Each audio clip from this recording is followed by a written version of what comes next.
안녕하세요. 웰다잉 문화운동 유언 무료 상담센터 김도윤 변호사입니다. 저는 법무법인 율쌤에서 일하고 있습니다. 전문 분야는 상속입니다. 카카오톡 오픈 채팅방에서 김도윤 변호사를 선택하시면 1:1 카톡 상담이 가능합니다. 이용 방법은 여기를 이용해 주시면 됩니다. 돌아가신 분, 즉 피상속인께서 본인의 사망 이후 상속인들 간의 분쟁을 예방하기 위해서는 생전에 상속 설계를 하는 것이 좋습니다. 저희 웰다잉 문화운동에서는 이러한 상속 분쟁 등을 예방하기 위해서 사전에 상속 설계를 하시는 방법을 권장해 드리고 또 이러한 정보를 전달해 드리고 있는데요. 상속 설계 방법으로는 증여, 유언 대용 신탁이 있습니다. 증여의 경우 피상속인이 상속인과 증여 계약을 체결하면 바로 효력을 발휘하고요. 그 효과가 즉각적이고 10년마다 재증여를 할 수 있다는 장점이 있습니다. 하지만 세금에 있어서 상속세에 비해 공제되는 부분이 적고 그 증여세를 바로 즉시 납부하셔야 되기 때문에 부담이 크다는 점에서 단점이 있습니다. 유언의 경우에는 피상속인의 단독 행위로서 언제든 자유롭게 할 수 있다는 장점이 있고요. 실제로 상속 설계라고 하면 이러한 유언을 통해서 하시는 경우가 많습니다. 하지만 이러한 유언은 민법에서 정한 형식, 즉 자필, 녹음, 공정증서, 비밀, 구수증서 이 5가지 방식에 의한 유언만 가능하고요. 또 그 방식마다 각 엄격한 형식이 정해져 있기 때문에 그 형식을 지키지 못하는 경우에는 그 유언이 유언자의 진정한 의사에 기한다 하더라도 무효가 되는 단점이 있습니다. 그리고 이 유언은 피상속인이 사망한 이후에 드러나는 경우가 많기 때문에 상속인들 간의 상속 분쟁의 원인이 되기도 합니다. 유언 대용 신탁은 신탁의 방식으로 상속 설계를 하는 것이고요. 이 방식은 신탁과 유사한데 피상속인이 위탁자가 되어 그 상속 재산을 생전에 미리 수탁자에게 유언 대용 신탁 계약을 체결하여 이전하고 그 수탁자가 평소에 그 재산을 관리를 하다가 차후에 그 피상속인이 돌아가시게 되면 그 재산을 피상속인이 원하는 수익자에게 이전하는 방식입니다. 이 방식은 위탁자, 즉 피상속인이 본인 재산의 관리가 어렵거나 생전에 이 재산을 물려주고 상속 설계를 하고 싶지만 혹 자녀에게 이 자산이 갔을 때 본인이 뒤로 물러서는 게 아닐까, 이 자산을 뺏기는 게 아닐까 걱정이 되실 때 많이 사용하시는데요. 아까 말씀드린 신탁 방식에 따라서 보통 설계하는 방식은 위탁자께서 수탁자에게 재산을 이전하고 위탁자가 살아 계실 때는 그 재산으로부터 발생하는 수익을 본인이 받게 되고요. 본인이 사망하시게 되면 그 재산을 본인이 지정하는 수익자에게 이전하게 함으로써 상속 설계를 할 수 있는 방법입니다. 다만 부동산의 경우에는 등기로 공시가 되기 때문에 유언 대용 신탁이 수월하지만 아직까지 주식이나 금전에 대해서는 여러 가지 법적인 미비점이 있기 때문에 유언 대용 신탁을 하기가 조금 어렵다는 점, 그 점은 단점으로 꼽히고 있습니다. 본인의 재산을 본인의 뜻에 따라 분배하고 또 사후에 상속인들 간의 상속 분쟁을 예방하기 위한 상속 설계, 그 장단점을 잘 살피시고 이에 대해서 고민해 보시기 바랍니다. 피상속인이 사망하게 되면 당연히 상속이 이루어지게 됩니다. 피상속인의 적극 재산뿐 아니라 소극 재산, 즉 빚도 일체로 상속인들에게 상속이 되는데요. 이러한 상속 재산의 분할은 피상속인이 생전에 유언이나 유언 대용 신탁을 했다면 그 의사가 존중받아 그에 따라서 상속 재산 분할이 우선적으로 이루어지게 되지만 만약 이러한 유언이나 유언 대용 신탁이 없다면 상속인들 간의 상속 재산 분할 협의를 통하여 상속 재산을 나누게 됩니다. 이러한 상속 재산 분할 협의는 공동 상속인 전원이 참여를 해야 하기에 일부의 공동 상속인이 누락되거나 혹은 상속인 중에 미성년자가 있는데 특별 대리인을 선임하지 않은 경우에는 그 상속재산 분할이 무효가 되게 됩니다. 상속재산 분할 협의서를 작성하는 방식은 정해져 있지는 않습니다. 자유로운 방식으로 작성을 하시면 되지만 일반적으로 피상속인의 상속재산을 확인한 후에 이를 어떻게 나눌 것인지 상속인들끼리 협의를 하시고요. 그 내용을 기재한 후 상속재산에 관한 표나 별지를 만들어서 붙이시고 상속인 전원이 기명날인하시거나 인감도장을 찍고 인감증명서를 첨부하면 됩니다. 다만 상속권은 피상속인이 사망한 시점에 발생하는 권리이기 때문에 피상속인이 돌아가시기 전, 즉 부모님께서 돌아가시기 전에 피상속인의 재산에 관하여 상속인들, 즉 자녀들이 그에 대한 상속재산 분할 협의를 하는 것은 아무런 효력이 없고요. 또 피상속인이 돌아가시기 전에 상속 포기를 하는 것도 무효라고 보고 있습니다. 간혹 다른 상속인의 강압이나 기망에 의하여 혹은 구체적인 검토 없이 상속재산 분할 협의서를 작성하는 경우가 있는데요. 이 경우 상속재산 분할 협의서를 해제하려면, 즉 다시 없는 것으로 만들고 재협의를 하시려면 처음 상속재산 분할 협의를 하신 것 같이 공동상속인 전원이 참석하여 그의 동의를 해야 되기 때문에 어려움이 있고요. 실무상으로 기망이나 강박에 따라 취소 주장을 한다고 하더라도 그 증거나 입증 방법에 있어서 어려움이 있기 때문에 상속재산 분할 협의를 하실 때 꼭 이러한 부분은 법률 전문가의 도움을 받으시기를 바랍니다. 또한 상속재산 분할에 관한 재협의를 하는 경우에는 상속세 신고 기한, 즉 피상속인이 사망한 날이 속한 달로부터 6개월이 지난 경우에는 증여세나 취득세 등의 세금 문제도 발생할 수 있기 때문에요. 더더욱 이러한 상속재산 분할을 협의를 하실 때는 구체적으로 검토를 하시고 법률 전문가의 도움을 받으시는 것이 좋습니다. 피상속인의 유언도 없고 상속재산 분할 협의도 이루어지지 않는 경우에는 결국 가정법원에 상속재산 분할 심판을 청구하셔야 합니다. 상속재산 분할 심판 역시 공동상속인 전원이 참여를 해야 하고요. 공동상속인 전원이 당사자가 되어야만 합니다. 그렇기에 상속인 중 나는 이 상속 분쟁에서 빠지고 싶다고 하더라도 어쩔 수 없이 이 분쟁에 참여를 하게 되고요. 이 분쟁에 참여를 하시게 되면 본인의 의사를 꼭 밝히시는 것이 좋습니다. 이러한 상속재산 분할 심판에서는 크게 특별수익과 기여분이 다루어지게 되는데요.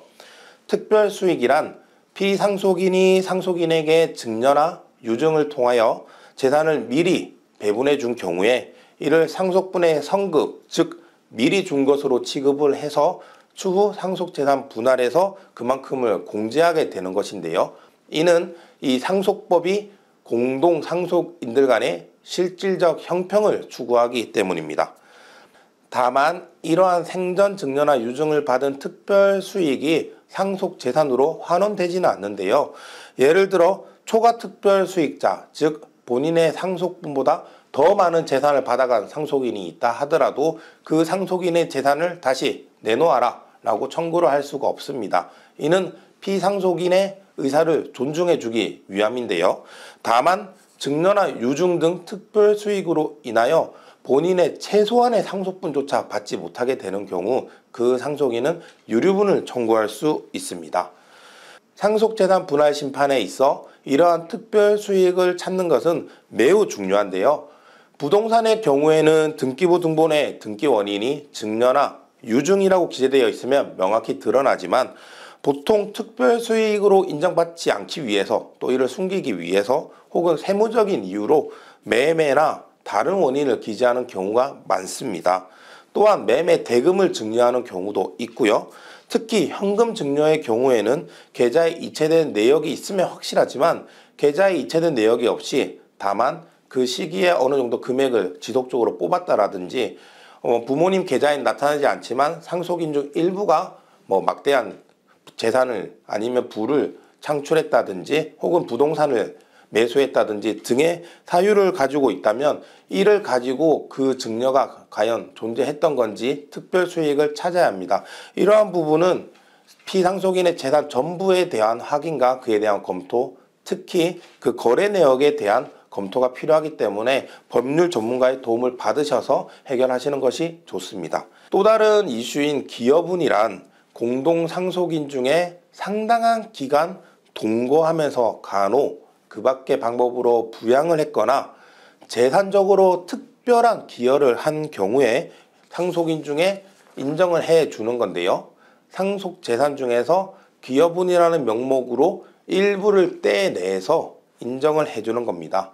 이것도 역시 공동상속인들 간의 실질적 형평, 즉 부모님을 모신 효자, 효녀에게 조금 더 상속재산을 주고자 하는 이 입법자의 의지에서 나온 제도이고요. 이러한 기여분은 공동상속인들 간의 협의를 하거나 혹은 협의가 되지 않는 경우에는 상속재산 분할 심판을 통하여 인정을 받을 수 있습니다. 이러한 기여분은 상속인만 받을 수 있기 때문에 그 시부모님을 모신 며느리라든지 아니면 이제 장인 장모님을 모신 사위 또는 손자 손녀의 경우에는 원칙적으로 기여분이 인정이 되지는 않습니다. 다만 그 구체적인 사실관계에 따라서 그 며느리나 사위 또는 손자 손녀가 한 그 기여분 행위들이 그 상속인이 한 것으로 똑같이 평가받을 수 있다면 그에 따라 이 상속인이 기여분을 받을 수도 있습니다. 이러한 기여분은 단지 상속인 중 배우자로서 함께 살면서 부양을 했다거나 혹은 자녀로서 부모님을 모셨다라는 점만으로 인정되는 것은 아니고요. 다른 상속인들에 비해서 특별히 부양을 하거나 특별히 재산적으로 기여를 한 경우 예외적으로 인정이 되기 때문에 만약 이러한 기여분에 관해서 나중에 인정을 받고 싶으시다면 미리 부모님께서 돌아가시기 전에 그러한 관련 증거를 모아두시는 것이 좋습니다.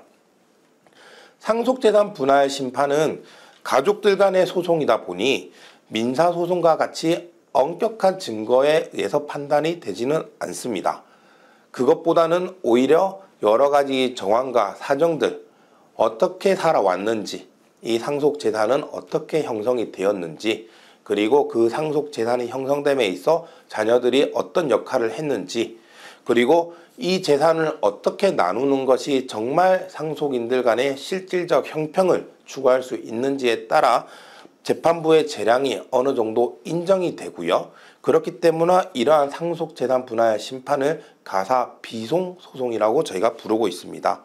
그렇기 때문에 재판부에서도 판결로 가서 이 문제를 해결하기보다는 조정을 통하여 가족들 간의 원만히 문제를 해결하는 것을 이제 선호하는 편인데요. 이러한 점을 고려하셔서 상속재산 분할 심판에 있어 원만히 문제를 해결할 수 있는 그 해결책을 찾으시는 것도 중요합니다. 피상속인, 즉 부모님께서 생전, 증여나 유증으로 본인의 재산의 전부 또는 상당 부분을 처분해서 다른 공동상속인 그 자녀들이 최소한의 상속분조차 받지 못하게 되는 경우 유류분 반환 청구를 할 수가 있습니다. 이러한 유류분은 상속인의 생활을 보장해 주기 위한 권리인데요. 최소한의 상속분이기 때문에 자녀의 경우에는 법정 상속분의 2분의 1이 인정이 됩니다. 다만 본인의 유류분이 침해됐는지 여부를 확인하기 위해서는 상속재산 분할이 선행이 되어야 하는데요. 이는 피상속인이 사망한 이후에 상속재산이 남아있다면 이 상속재산을 분할을 하고 그에 따라서 받게 되는 재산을 뺐음에도 이것을 공제했음에도 본인이 최소한의 상속분조차 받지 못하게 된 경우에 유류분이 인정되기 때문이죠. 유류분 제도는 1977년 민법 개정으로 도입되어 1979년부터 시행이 되었는데요. 그 이전에 증여된 재산이 아니라면 이 재산이 언제 증여가 되었든 상관없이 1년 전이든 10년 전이든 30년 전이든 공동상속인에 대한 증여라며 모두 이 유류분 대상에 포함이 될 수 있습니다. 그래서 실무적으로 소송을 하다 보면 몇십 년 전 교육비, 어릴 적에 도와준 유학비 또는 결혼자금 그리고 주택 매수 자금 등이 문제가 되는 경우가 많죠.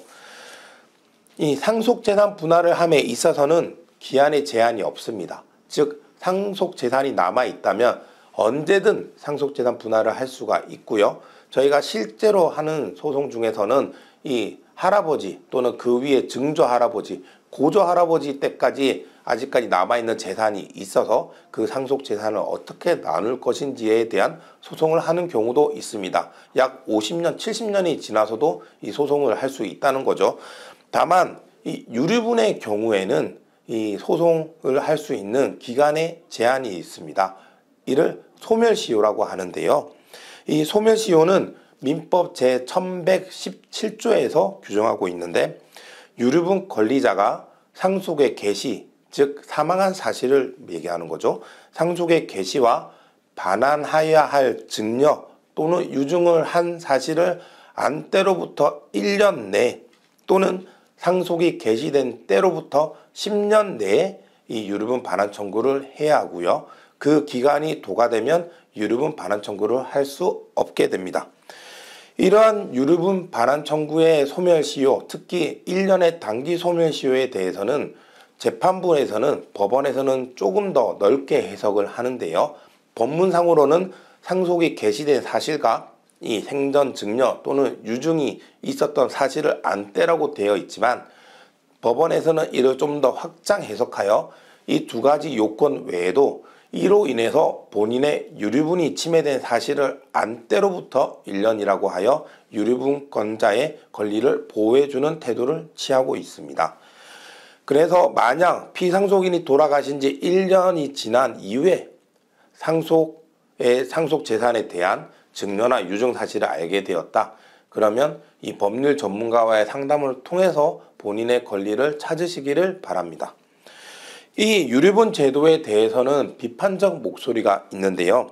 사실 유류분 제도가 상속인의 생활권 보장, 재산권을 보장하기 위한 제도적 산물이지만, 한편으로는 피상속인의 재산 처분의 자유를 제한하고요.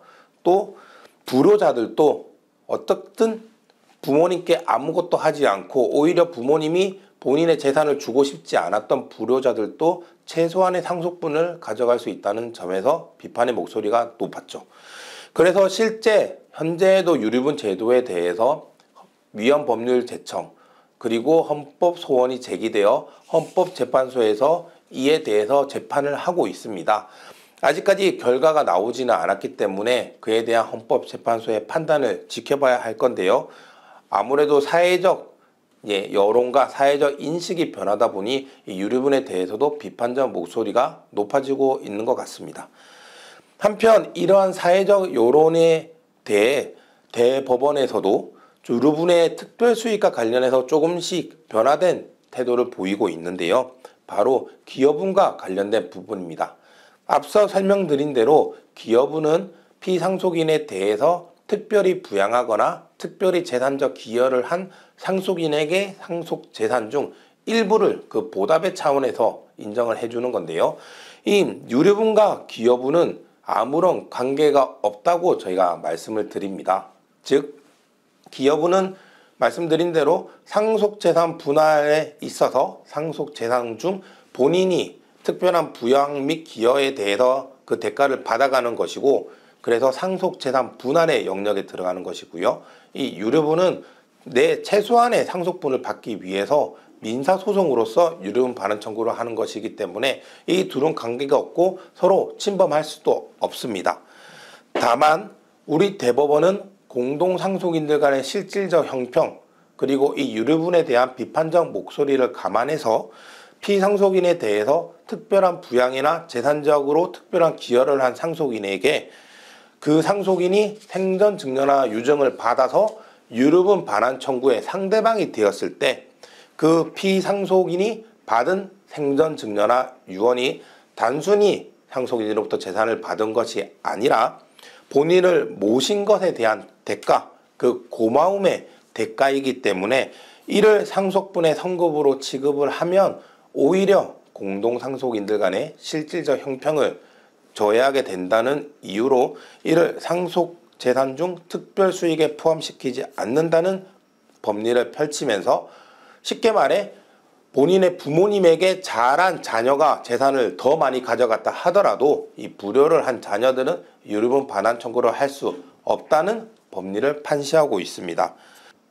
다만 이는 아직 예외적인 판례에 속하기 때문에 이와 관련해서는 구체적 사실관계에 대해서 법률 전문가의 도움을 받으시는 것이 좋습니다.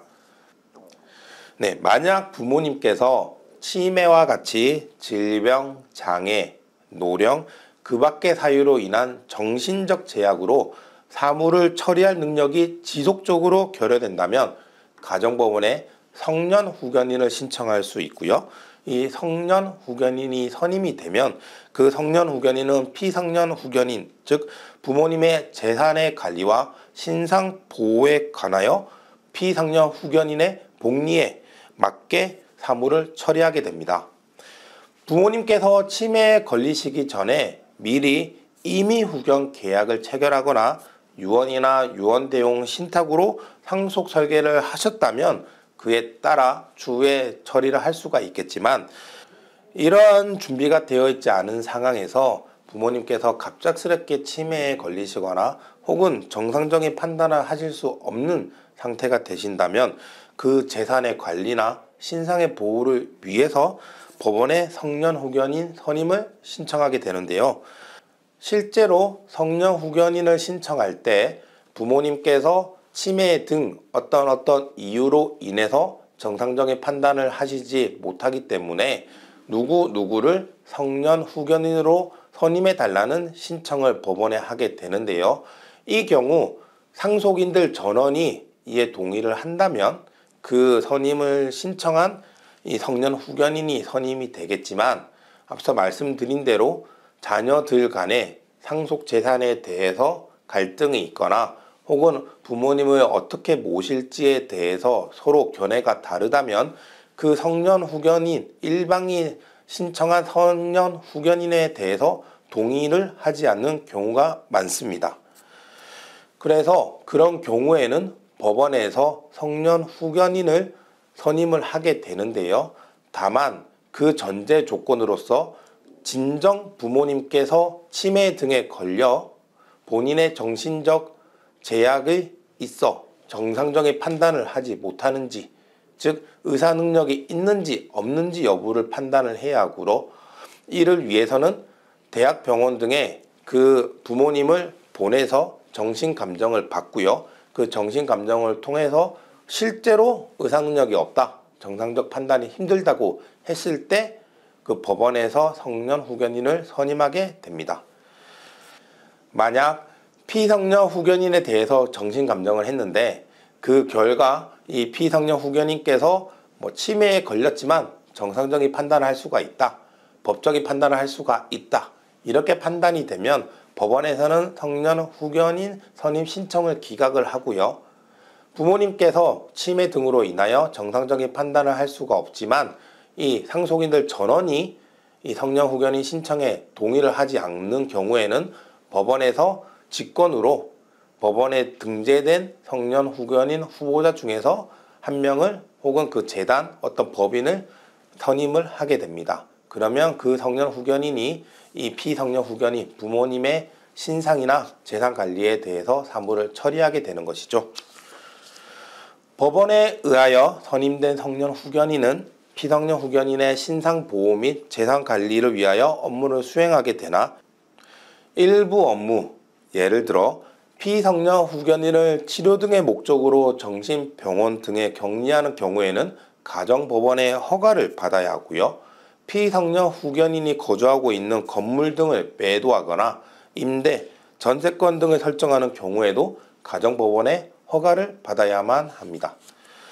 피성년 후견인이 사망하시거나 성년 후견 개시의 원인이 소멸한 경우, 즉 부모님께서 치매에 걸리셨지만 증상이 좋아지셔서 정상적인 판단을 하실 수 있게 된 경우에는 이 성년 후견은 종료가 됩니다. 치매 등에 걸리거나 정신적 제약으로 인하여 재산 관리나 신상 보호가 어려운 부모님에 대하여 자녀들 간 성년 후견인 선임에 대해서 갈등이 발생하고 소송으로 비화하는 경우가 많습니다. 이러한 자녀들 간 분쟁을 막기 위해서는 정신적 능력, 의사 능력이 있는 상태에서 임의 후견 계약을 체결하시거나 추후 치매 등에 걸릴 때를 대비하여 유언 대용 신탁 등을 통하여 상속 등을 미리 설계하시는 것이 좋고요. 이러한 임의 후견, 그리고 유언, 유언 대용 신탁 등을 통하여 이러한 자녀들 간 상속 분쟁을 방지하시기를 권해드리고요. 만약 이러한 부분에 도움이 필요하시다면 저희 웰다잉 문화운동 유언 무료 상담센터에 상담을 요청해 주시기 바랍니다. 유언 무료 상담센터는 100세 시대의 웰다잉의 필수적인 유언장 쓰는 문화를 만들고 널리 확산하기 위하여 유언에 관한 모든 질문에 변호사가 직접 상담해 드리는 무료 상담 기관입니다. 오픈 채팅방으로 들어온 상담 내용은 빠른 시일 내에 응답 드리도록 하겠습니다. 지금까지 웰다잉 문화운동 유언 무료 상담센터 김도윤 변호사였습니다. 감사합니다.